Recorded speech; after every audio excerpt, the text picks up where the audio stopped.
Bonjour, très heureux de vous retrouver sur notre nouvelle série Tordons le cou aux idées reçues par rapport au e-learning.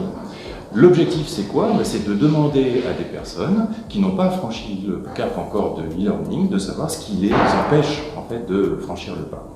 Et il y a un sujet qui revient très souvent, c'est celui en fait de la séparation entre la vie privée et puis la vie professionnelle quand on suit un cursus en digital. Alors évidemment, c'est aussi tout l'intérêt des cursus en e-learning, c'est justement que vous puissiez les suivre de n'importe où. Que ce soit dans les transports, que ce soit chez vous, quand vous avez du temps, que ce soit parfois entre midi et deux, quand vous êtes au travail, si c'est sur votre temps de pause ou n'importe quand. Faire une séparation efficace entre les deux, c'est peut-être aussi mettre dans la boucle votre employeur. Vous savez que si vous faites financer votre formation par le CPF, vous pouvez très bien demander à votre employeur de vous laisser le temps nécessaire pour que vous puissiez suivre votre formation pendant le temps de travail.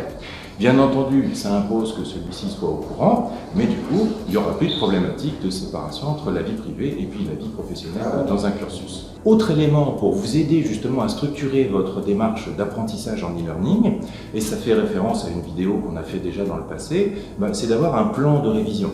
Parce qu'en fait, et c'est ce qu'on vous propose dans les cursus Skills for All, en début de formation, on vous propose un plan de révision pour chacune des formations.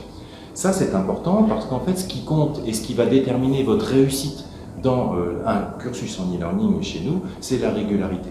Et donc, on va vous proposer d'avoir une période de révision régulière tout au long de votre cursus, de manière à ne pas avoir à mettre un gros coup de collier à un moment donné pour rattraper le retard et réussir à passer votre certification.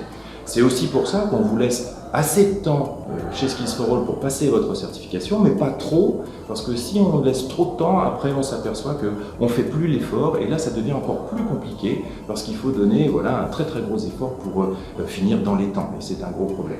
Donc tous ces aspects-là, le fait que vous puissiez mettre dans la boucle votre employeur, le fait que vous soyez régulier dans votre révision et que vous suiviez le plan qu'on vous propose, tout ça, ça va vous permettre d'arriver au bout de votre certification et d'avoir une bonne répartition de la charge entre le travail dans votre entreprise et puis vos révisions dans les transports ou chez vous. Tout ça participe à la meilleure articulation de ces différents temps d'activité.